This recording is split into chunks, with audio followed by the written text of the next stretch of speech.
Hey folks, Alan here, fellow adventure racer and also race director for Broad Run Off-Road, here to geek out about maps a little bit with you. This is all in reference to some posting that I did on the adventure racing discussion group on Facebook throughout the year, actually. You might have seen some posts I've done joking about the inaccuracies that are on some maps. But most recently, I had posted this picture and was chatting with folks and said that I would kind of record a video to show folks how we can work to get CalTapo and other map people to update their maps and make them a little bit more accurate. What we had done here is got them to add trails to the map and also correctly show that this is paved path in this particular park.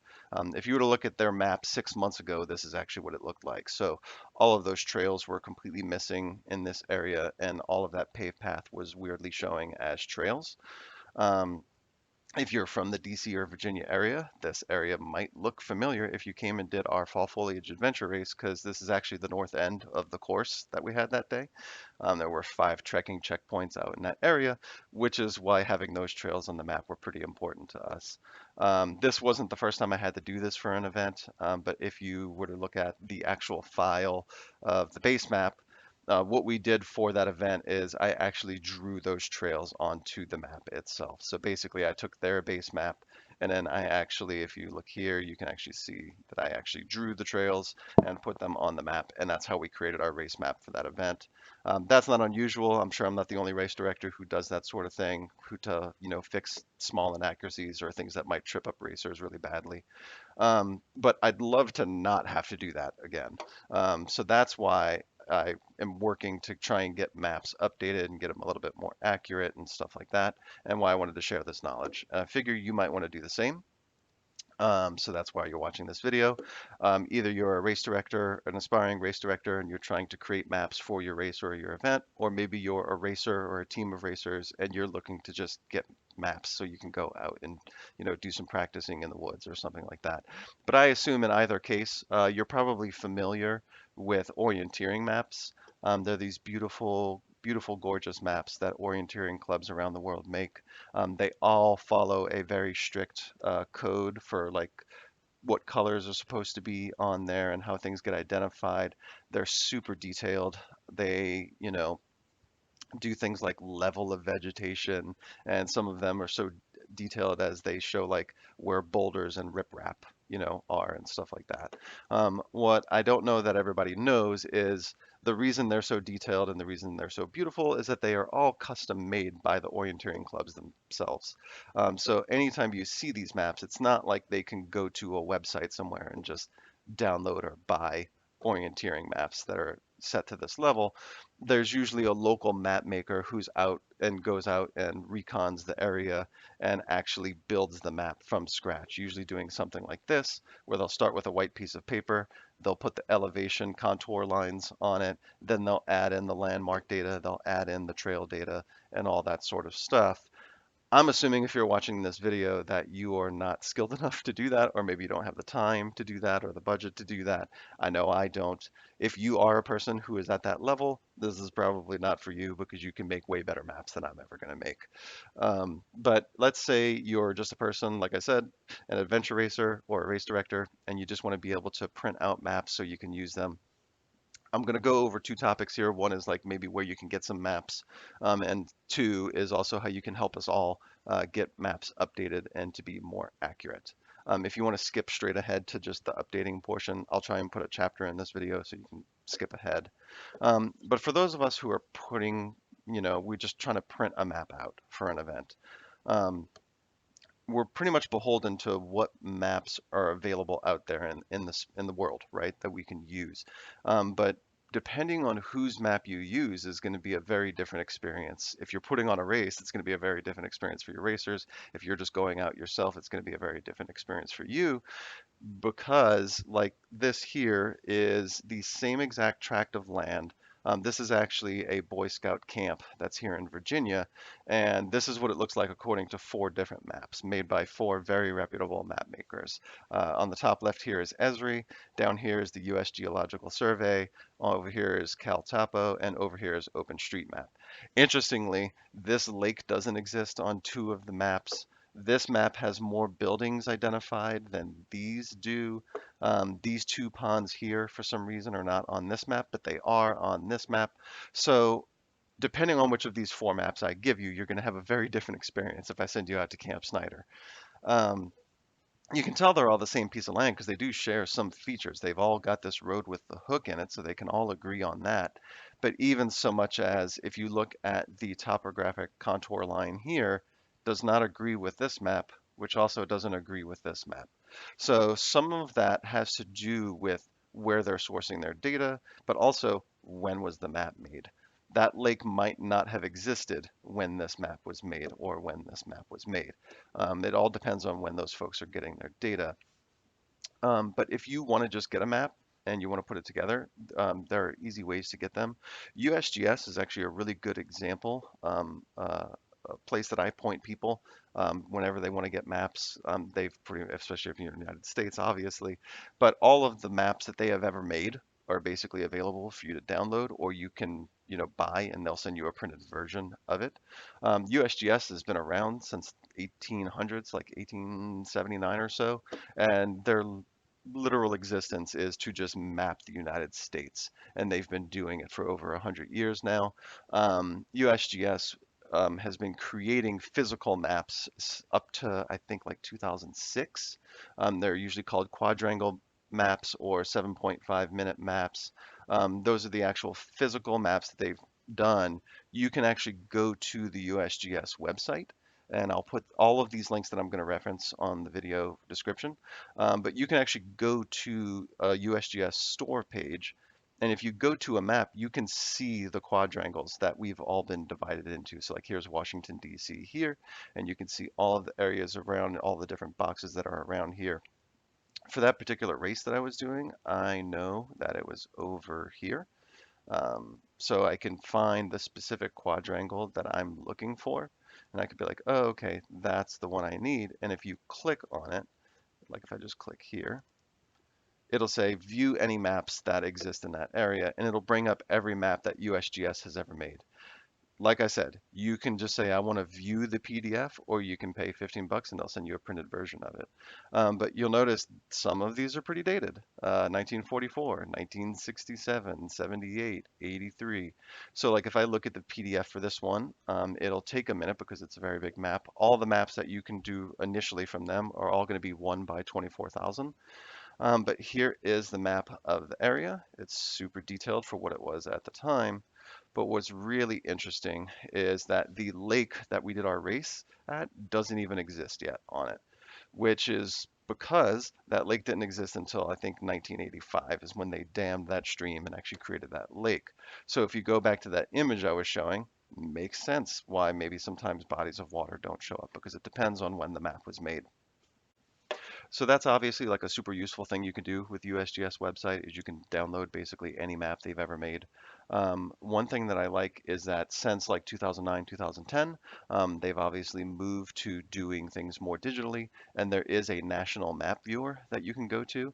So you can find here's our Germantown Lake in the same area that we wanted, and you can go to any part and say I want to print it, and even if you go into the advanced, you can say what scale you want it at. Whereas if you download those scan maps, they're always going to be at 24,000. You can in here say, hey, I want this to be at 10,000. And what file format do I want it in? Do I want it as a PDF? Do I want it at this print quality? And you just hit the print button, and it will take a minute to process whatever particular area you're looking at and how you said you wanted to format it, but it will generate a file for you. So you'll see here it created me a PDF, and here is now a PDF with scale on the bottom of the area that I just wanted. So that's super nice. And that's not unique to USGS. You can do the same thing with Esri. So here's Esri's topographic map. The issue with Esri, obviously, is that the lake doesn't exist. So they are obviously using older data for their map. If I were to go to the same area on OpenStreetMap, they've kind of got the same thing, and they've got multiple layers that you can, go through. That's their standard like Google Map type layer. But if you go to one of the cycle map layers, it'll actually have the topo lines on it as well. And then last but not least, there's a lot of different maps that you can use. So like here's Ride with GPS, and they have a selector that lets you go, okay, Ride with GPS, oh, do I want OSM? Do I want Esri's topo? Do I want USGS topo? So it's kind of nice when you're using some of these tools, they actually pick up on all of those different things and they just put them right into their tool itself. And then Cal Topo, same thing as well here. So here's Cal Topo, here's the map. You'll notice that here, present day, it's got my trails on there. But all I did with this for our race is I said, hey, I want to print this out. So you just hit the print button. And what's nice in CalTopo is you can say what scale do you want it at and which direction am I going to go in. And same thing is kind of with the USGS website. You just say, I want to print this out and I want it as a PDF. And do I want the lines on it? Do I want more contour lines on it? All that kind of stuff. I'm not really going to go too much into detail about that. Just kind of wanted to show you guys some different sources of where this comes from. All right, so now back to kind of the crux of the video, right? And the reason that I was originally posting on Facebook, which is if we're not those orienteering clubs and creating our maps from scratch, and we're not super skilled people or people with, the ability to get all of that data and put it all together, we're beholden to basically what maps we can find. So what options, if any, do we have if we find inaccurate or outdated data in the maps and we need to get them updated? Should be noted, I don't work for USGS, CalTopo, Esri, any of these companies, but I did reach out to some of them and their support people to find out what options that I have in this particular case for CM Crockett Park. How do I get these trails added to the map? Because I really don't want to have to Photoshop on top of it, or draw the lines on top of it when I'm putting on an event. And what I found very interesting when I was talking to the Cal Topo rep is that they said that the map builder topo layer that they make, again, if you look at the different layers over here that they have, this map builder topo is Cal Topo's main one that you can pick from and the main one they manage. She let me know that it is actually a stitching together of different data sources that they have access to. So the elevation data comes from one source, probably like USGS or somebody else. Then they got their vegetation data. Then they've got like building and structure data. And then most importantly to the conversation I was having with them, there's trail, street, landmark data. And she let me know that their trail, street, landmark data actually just comes from OSM.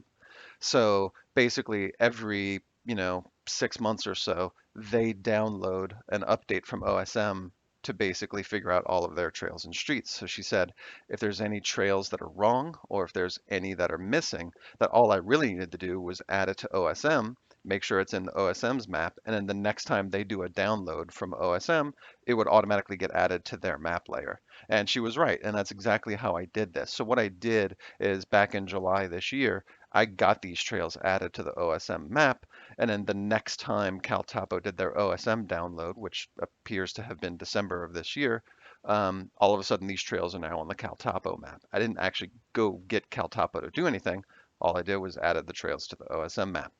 Interestingly enough, that's one that we do have control over, and I'm going to go over in a second how you can add stuff into OSM. Interestingly, their elevation or contour line data is coming from a different source that's not OSM. And the reason you know that, and again, people who did our race might know this, is that if you look at contour lines and you say I want them at 10-foot intervals, is that we've still got contour lines where the lake exists today. And then most importantly, you can actually see the gradient here for where the dam got built. And they're still showing incorrect contour lines here, which means they're using older contour line data. In fact, if you remember the image I showed earlier, this is what those contour lines should look like because that's the dam that got built at the end of Germantown, what is now Germantown Lake. But again, let's go back to what we can control, right? If you want to get trails added or moved, something's in the wrong spot, or in the case like we added these shelters here or we changed the paved paths, how do we do that in OpenStreetMap so that it gets updated? So if you go into OpenStreetMap, anywhere you are, this is like OpenStreetMap if I were just using it today. Anywhere you are in the map, you should have an edit button once you make an account. It's free to make an account. But once you go there, you can just hit edit and it will basically bring you back into the same map, except now you'll notice I can hover over and actually select on different features in the map.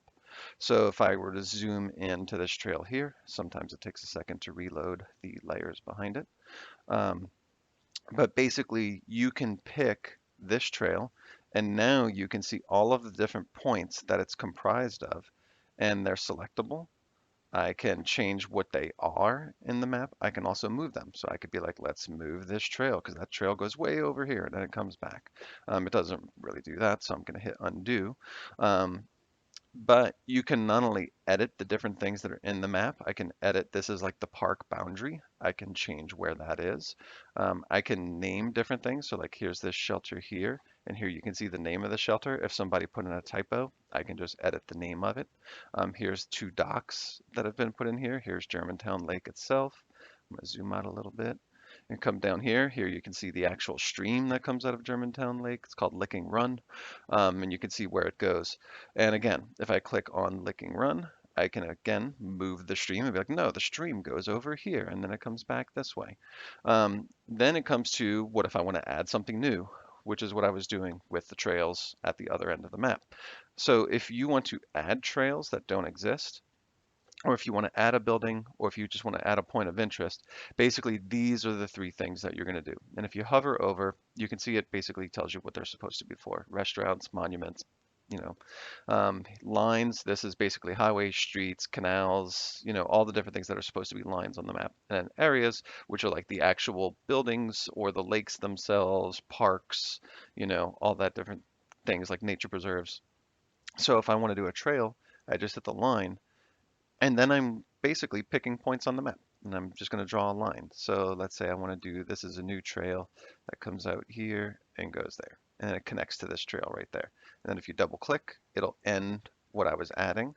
Now you'll notice there's a distinctive difference between this one, and that is because I haven't decided what this line is yet. So if you select on the line, you have to pick what type of line is it. So that's where you would say, it's a path, which is what most trails are going to be.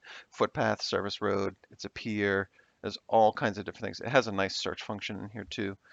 So if you just type in path, it'll give you all the different types of path there can possibly be. Here's like cycle and footpath, marked crosswalk, like all, again, this goes way beyond just, what we're doing with adventure racing. This is the whole world, right? So what I would want to do is say, hey, this is path, and then boom, there's a new path. And if I were to hit save, that path would get added to this park and it would get added right there. So I'm going to undo this because I don't want to add these. It is probably worth noting that just like with Wikipedia, you can get warned and eventually booted from OpenStreetMap for being a bad editor. If somebody finds that you're like basically quote unquote vandalizing the world map, it's worth noting that there are bad actors here and there. There's also people who just don't understand kind of what the purpose of maps are. Like that this is supposed to show what that area looks like, not what it looked like for one day for like one specific event. I bring that up because by us there is a park called Silver Lake. It's actually where we held our Spring Bloom adventure race in 2021. And back when we looked at OSM, I'm gonna get over to it. If you were to look at OSM back in spring of last year, this is the park, and you'll notice these weird trails coming all the way out here, and then again out here, well outside of the park boundary. If you are from the area, you might know what those were, but they're not permanent trails. Tough Mudder did an event here back in, I think, 2019, maybe 2018, and they actually rented or paid a fee to the private landowners that were next to the park for their one day only for that Tough Mudder event. They had these kind of extra trails that they had people go out and do, and there were obstacles out there. And some genius decided they wanted to add those to OpenStreetMap, so it was incorrectly showing those as trails in the area on OpenStreetMap. Um, why this is a big issue is not just because of, again, CalTopo using that data, but if you were to look at just OSM's Wikipedia page, you can see all the different people who are using OSM's data at this point. And like I said, it goes way beyond adventure racing. You guys will probably all recognize Strava. They're obviously using OpenStreetMap's data. So is Niantic if you play Pokemon Go. You'll see MapQuest, you'll see Facebook, you'll see Amazon, Apple. A lot of people are using OSM's data at this point. So that's why, it's good to be a steward in OSM and to add things that are in there, but just know that it goes way beyond adventure racing. That OSM data is getting used by a lot of people at this point. But for us and for this exercise, obviously CalTopo is one of those people that's using the data. Ride with GPS is another one who uses the data set. When it comes to adding that trails, you'll know if you click on the path, it wasn't just select a feature type. Another thing that's important when you're adding path is you're not only saying, hey, this is path, this is a dirt road, this is gravel. When it comes to trails specifically, to denote what it's made out of and what it's used for, um, I can best demonstrate this by actually showing you some paths in Ride with GPS. So here is CM Crockett Park, and you'll see here's all the trails that have since been added. If you've never used Ride with GPS before, it's a great tool where you can just say, hey, I want to make a route that I want to do with my bike. You pick a point and you say, I want to go from here to here. I want to go from here to here. It'll figure out the elevation and the distance for you. It'll also figure out the best way to get from point A to point B. So like if I just pick this road here, it'll basically figure out the best way for me to get there. This is probably what best demonstrates that OSM data set though. So if I were to pick this spot here, and let me zoom out just a little bit, and I say I want to go from there to here, you'll notice that it didn't put me on the trails. It actually followed these streets around here and it got there. That's as close as it's letting me get there. The reason for that is if you look at those trails in OSM, that none of these trails have designated this as bikeable trails. So Ride with GPS is reading that data. It's reading the purpose data for the different data sets that are out there. And it's deciding where it's going to let me bike and where it's not going to let me bike based on that. Best way I can demonstrate that is if I actually just move slightly to the northwest of here is a nice little state forest, Whitney State Forest. It's a place where I actually mountain bike pretty often. And if you look at these trails, you'll notice they say bicycle, yes, foot, yes, motor vehicle, no, surface is unpaved. So if I were to go up there with Ride with GPS, it's going to give me a different relationship with them. So if I go to Whitney State Forest here, I can say, hey, I'm at the trailhead and I want to go here. And now you'll notice it's actually taking me on the trails. And that's because these are mountain bike trails. So somebody went in the system and marked them as bicycle, yes, when they went and added these to the map. And so it's important to note that we're not just drawing lines on here, that sometimes the edits, the changes that we're having to make to the map aren't even things that you visually see. They're things that are in the background. And in fact, I'm about to point out an error that I made when I added these trails to CM Crockett Park. You'll notice that if I'm in Ride with GPS, it won't let me ride my bike on these trails, which is fine because biking is not allowed on these trails. But you'll notice that if I'm in Ride with GPS and I say that I'm walking, and I click from here to here, it still won't let me do it, oddly. And that's because when I added these trails, I forgot to distinguish that these are supposed to be walking trails as well. If you go into OpenStreetMap, and again, these are those trails in Whitney State Forest, and they basically say foot, yes, basically being on foot is allowed. You'll notice that I forgot to add that when I did the trails in CM Crockett Park. So in order to do that, I can actually just click on the trail, and I can just go here and say foot equals yes. And then whenever Ride with GPS does their download, they will pick that up. So I can just say foot equals yes. Now, just like CalTopo downloads their OSM data every 6 months, it might be different. With Ride with GPS, I've actually noticed they download their data a lot more often. I've noticed changes come in the next week in Ride with GPS. So it just depends on where you're hitting them in their cycle of wanting to download things. But this is a change that I will go make to this map that no one will probably even notice from a map perspective, right? Um, they're not going to go and be like, oh, I can now walk on this. They might not notice that offhand, but it is an important difference, at least when you're trying to use apps like that. If you're just trying to make an orienteering map or an adventure race map, not going to be that big of a deal because the dotted lines are still going to be there in the correct spot. So there. I've said that all of these are foot allowed paths. So now at least Ride with GPS will allow people to make foot routes on there. Um, but I think probably another important thing is you guys are probably thinking, that's great. I'm glad I can change the types of things that already exist, and I'm glad I can move lines around. Am I expected to draw all of these from memory? And the answer is no. So that's why it's important that I show you that. But before I even get to that, let me show you, you'll notice that I changed all of those trails to say foot equals yes. When you're ready to make changes, you can actually just hit the save button in OSM and it'll say, please make a brief description of what you changed. And I just say, added foot ability to walking trails. And then you can say, do I want someone to review my edits before they go live? And that's just like if you don't trust yourself and you're just doing this for the first time, you can hit that button. I've done this before. I'm confident that no one's going to have an issue with what I just did. So I'll just say upload. It'll take a couple seconds. It will put together what you have, but that is it. The moment that is done, the changes I just made are now live on OSM. So if I were to go to OSM's map, the non-editing version, basically that stuff is all there and ready to go. And that's how easy it is to edit in OSM, and that's how easy it is to add trails. So back to the topic before. Do you have to draw all this stuff by hand? The answer is very much no. You'll notice in OSM there is a thing up here called GPS traces. So if you click on that, the first thing it's going to do is it's going to show you a list of all the different GPS traces that everyone around the world has been uploading most recently. So like, 31 minutes ago, this person uploaded this GPS trace. And when I say GPS trace, I'm talking about GPX data files. So you can get those from like a Garmin or a Fitbit or an Apple Watch or anything like that. Um, you can also create GPX files on your own in something called GPS Visualizer. I'll cover that another time. Actually, Chip Dodd from Team This Ability made a great video for it that you can go watch. But what you can do is you can say, I want to upload a trace. So you would just click that button and it'll bring you to this screen where you say, hey, pick your GPX file, upload it in, put a little description on it, and then just upload it. And then it will show up in that list as well. And also you can say, do I want to look at all traces or do I just want to see mine? Here's all the traces that I've actually uploaded over time.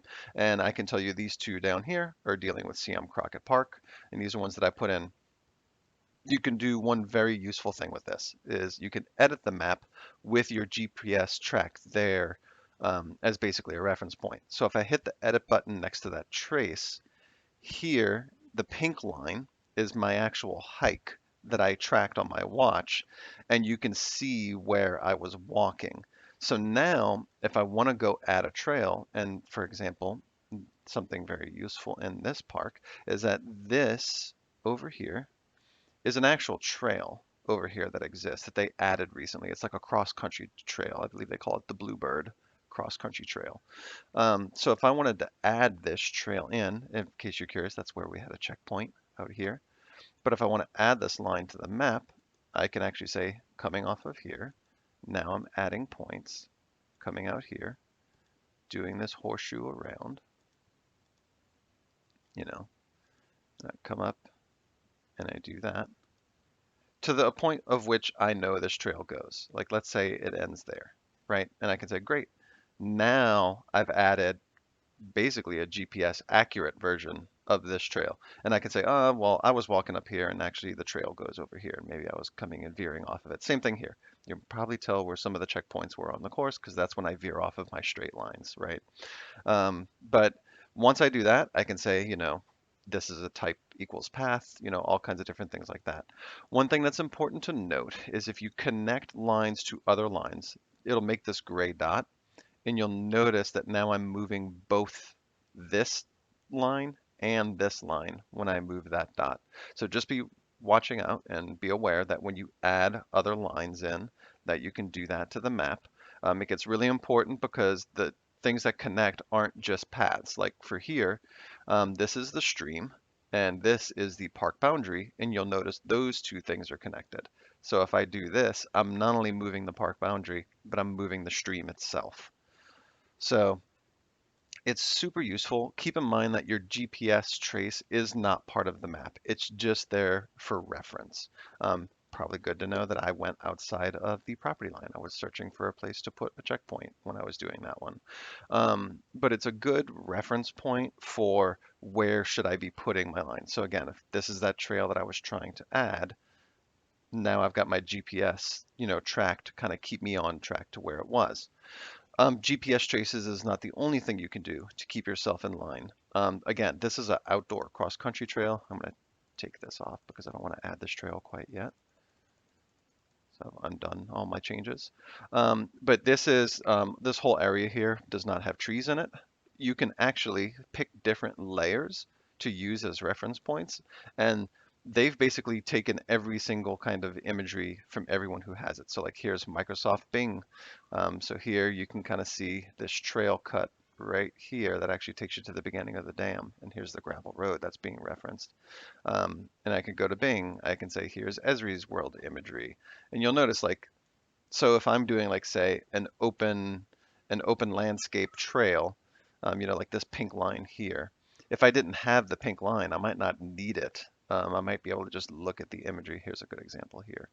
You can actually see this trail cut right there. I mean, that's pretty obvious where that one is. So you can see the different imageries. Also, they do have other things that you can look at, like here's the USGS topo maps, here's the USGS imagery. Like there's all kinds of stuff that you can choose from that you want to display. But at the end of the day, you add a line, and then when you're ready, you hit the save button.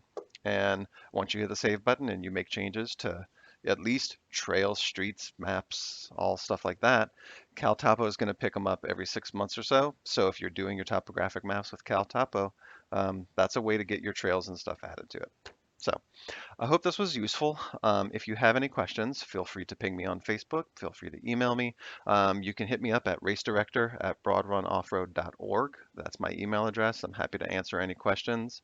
But happy mapping.